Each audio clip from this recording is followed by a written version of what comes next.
இந்த பிரச்சனை எங்க தொடங்குதுன்னா, இந்த புதிதாக வந்த அரசு, அந்த அரசு சார்ந்த வழக்கறிஞர் அவர் கொடுத்த பதில் மனுவில் தான் வருது. ஆக்கிரமிப்புங்கிற வார்த்தையை அவர் தான் அதில் நீதிமன்றத்தில் வைக்கிறார். இதுக்கு பொதுநல வழக்குன்னு போட்டவர் கெனடின்னு ஒருத்தர், அவர் கேரளத்தை சார்ந்தவர். அவர் என் மேகமலையை பற்றி அவருக்கு என்ன அக்கறை? அதே கேரளாவில் எங்கள் மலைப்புறா வெட்டி எடுத்துட்டு குப்பையை கொட்டும் போதெல்லாம் காட்டாத அக்கறை, முல்லை பெரியாரில் எனக்கு தண்ணி தருவதில் காட்டாத அக்கறை, என் வைகையை காப்பாற்றுறதுக்கு வழக்க போட்டிருக்காப்புல. 4 தமிழ்நாட்டு இளைஞர்கள் கர்நாடகா வனப்பகுதிக்கு சென்றவர்களை கர்நாடக வனத்துறை அநியாயமாக அக்கிரமமாக அவர்கள் மான் வேட்டையாட வந்தார்கள் என்று அவாண்டமான பழி சுமர்த்தி அவர்களை அருகில் அழைத்து விசாரிக்காமலேயே தமிழர்கள் என்று தெரிந்தவுடனேயே அந்த தமிழில் பேசியது தமிழர் அதை புரிந்து கொண்டு அந்த இன வெறியோடு கர்நாடகா வனத்துறை சுட்டு படுகொலை செய்திருக்கிறது. இது திட்டமிட்ட படுகொலை என்று இதற்கு நீதி விசாரணை வேண்டும். குடும்பத்திற்கு போராட்டக் குழுவின் சார்பாக 2 கோடி ரூபாய் ஒருவருக்கு நிவாரணம் வழங்க வேண்டும் என்று கோரிக்கை வைத்து போராடி இருக்கிறார்கள். போராடியவர்களை கர்நாடக காவல்துறை காட்டு மிராண்டித்தனமாக தாக்கி அதில் 5 கைது செய்து தற்போது காவல் நிலைய சித்திரவதைக்கு உள்ளாக்கப்பட்டிருக்கிறார்கள். இதை மிக வன்மையாக இந்த அனைத்து கட்சிகளின் கூட்டமைப்பின் சார்பாக நாங்கள் கண்டிக்கிறோம். தமிழ்நாட்டு மீனவர்கள் மீன்பிடிக்க சென்றால் சிங்கள ராணுவம் சுட்டு படுகொலை செய்கிறான். ஐயப்பன் கோயிலுக்கு சாமி கும்பிட போன அங்க மலையாளிகள் கேரள காவல்துறை வனத்துறை அடிச்சு கொள்றான். இங்க ஆந்திராவிலையும் தெலுங்கானாவிலையும் இது போன்ற நிலைமை ஏற்படுகிறது என்று சொன்னால் தமிழ்நாடு முதலமைச்சர் நான் இந்த நேரத்தில் வேண்டுவது, வட இந்தியர்கள் இங்கு தாக்கப்படுகிறார்கள் என்கிற ஒரு வதந்தி பரவிய உடனேயே அந்த நாட்டுடைய துணை முதலமைச்சரிலிருந்து அந்த நாட்டுடைய சீஃப் செக்ரட்டரி தலைமைச் செயலாளருக்கு நிகரான அதிகாரிகள் குழுவை அனுப்பி வட இந்தியர்கள் இங்கு உயிர் அச்சம் இல்லாமல் வாழ்கிறார்களா என்பதை உறுதி செய்து நாட்டுடைய டிஜிபி, போலீஸ் கமிஷனர், ஜோனல் கமிஷனர்கள், ஐஜிக்களோடு கூட்டம் நடத்தினார்கள். ஆனால் இறந்து 24 மணி நேரம் இன்றைக்கு 3 அப்பாவி தமிழர்கள் பிழைக்கப் போன இடத்தில் சுட்டு படுகொலை செய்திருக்கிறது கர்நாடக அரசு. தமிழ்நாட்டு முதலமைச்சரிடமிருந்து ஒரு கண்டனம் கூட இதுவரையில் வரவில்லை.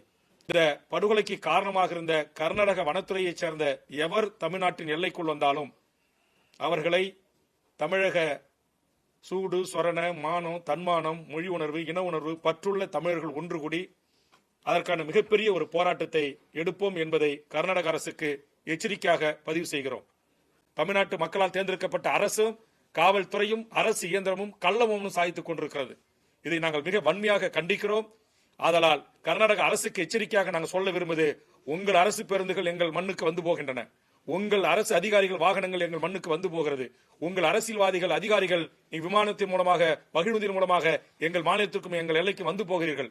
தமிழர்களுக்கு அங்கு இழக்கப்படுகின்ற அநீதி போல் நாங்களும் இங்கு திருப்பி அதற்கான நடவடிக்கைகள் இறங்கினால் இது இரு மாநில மக்களின் சகோதரத்துவம் பாதிக்கப்படும் என்கிற அந்த மாந்தநேய மனிதநேய அடிப்படையில் தமிழர்கள், அரசியல் கட்சிகள், தமிழ் தேசிய அமைப்புகள், இங்கு இருக்கக்கூடிய பெரியாரிய, அம்பேத்கரிய, மார்க்சிய சிந்தனையாளர்கள் நாங்கள் அப்படி சிந்திக்கிறோம். ஆனால் கர்நாடகா ஒருபோதும் அப்படி சிந்தித்தது இல்லை. அங்க இருக்கிற கன்னட வெறி கும்பல்களை தூண்டிவிட்டு அதற்கு பின்னால் அரசு பதுங்கிக் கொள்கிற இந்த மோசமான நடவடிக்கை முற்றுப்புள்ளி வைக்க வேண்டும். அதற்கு உரிய நடவடிக்கைகளை தமிழ்நாடு முதலமைச்சர் போர்க்கால அடிப்படையில் எடுக்க வேண்டும் என்று இந்த நேரத்தில் நான் வலியுறுத்தி கேட்டுக்கொள்கிறேன்.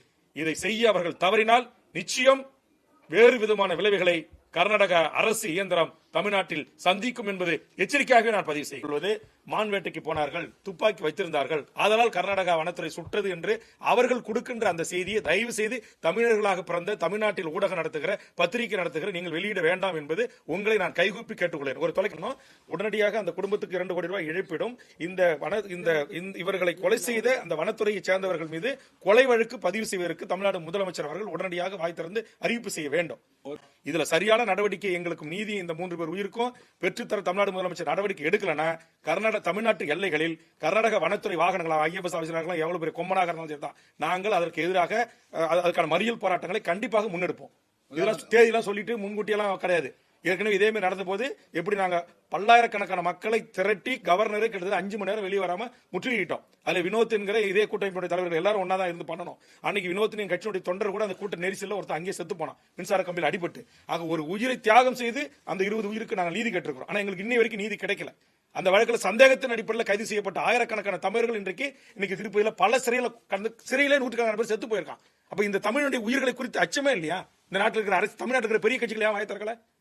எதிர்கட்சிக்காக வாய் திறக்கல? இதையும் நாங்க கேட்கிறோம். இது தமிழர் உரிமைக்காக ஒன்று கூடியிருக்கிற இந்த அனைத்து கட்சி தலைவர்கள் இந்த கூட்டமைப்பில் இடம்பெற்றிருக்கிற உணர்வாளர்கள் நாங்கள் கேட்கிறோம். நீங்க தமிழ்நாடு அரசு கள்ள மௌனம் ஏன் காக்குறீங்க அப்படின்னா? இதெல்லாம் வந்து தமிழ்நாட்டுடைய உயிர் பிரச்சனைங்க. காவேரி நீர் வந்து இருந்தா இன்னைக்கு மேகதாதுல அணை கட்டுறதுக்கு இன்னைக்கு அங்க போய் அவ்வளவு தாக்குதல் நடந்திருக்கு. இப்ப நமக்கு வெளியில பெரிய செய்தி வரல. ஒசூர்ல ஓட விரட்டான் வாட்டர் நாகராஜ் கும்பல் வந்து எல்லையில வந்து போராடுறான். ஒகேனக்கலுக்கு வந்து நான் போராடுறான். அப்ப வன்முறையை ஒரு வேதிய கும்பல்கள் தூண்டி விடுறான். அந்த அரசு ஒரு நடவடிக்கை எடுக்கல.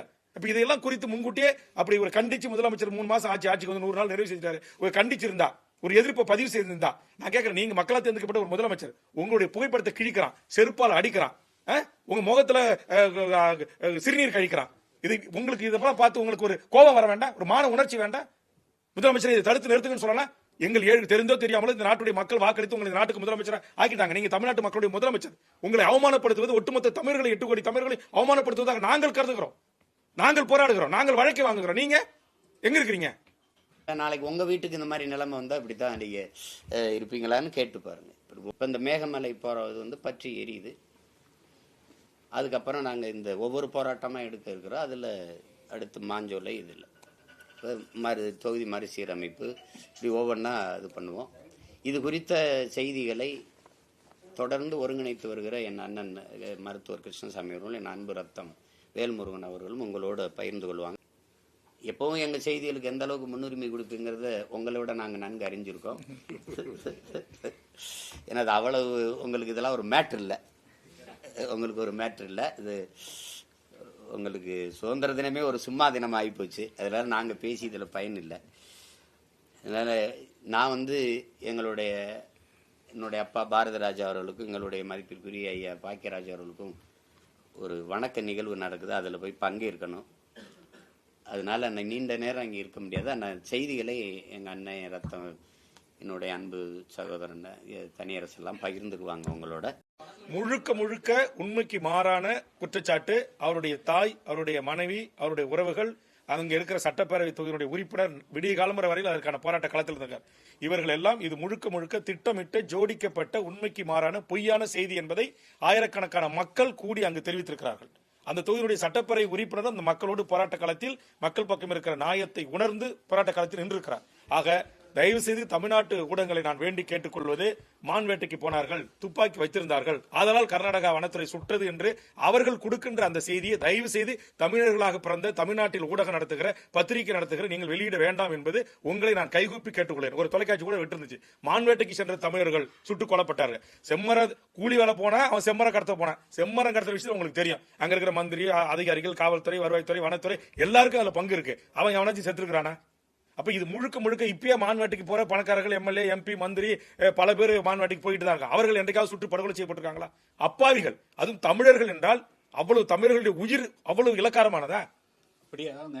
அப்படியே அவர்கள் துப்பாக்கி வைத்துக் கொண்டு மான்வேட்டைக்கு போனதாக வைத்துக் கொள்ளலாம். அவங்கள மானை விட இவங்களுடைய உயிர் வந்து மலிவானதா?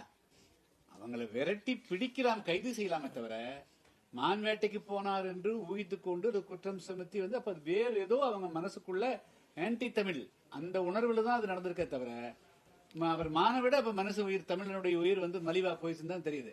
அவங்கள விரட்டலாம், காலுக்குள்ள சுடலாம், ஒருத்தர் பண்ணலாம், 3 பேர் எப்படி சொல்றது? 3 பேர் மார்பல சுட்டு படுகொலை செய்யறது திட்டமிட்ட படுகொலை. கர்நாடக வனத்துறை இது செஞ்சது திட்டமிட்ட படுகொலை. நாங்க குற்றம் சாட்டுறோம். அடுத்துதான் தம்பி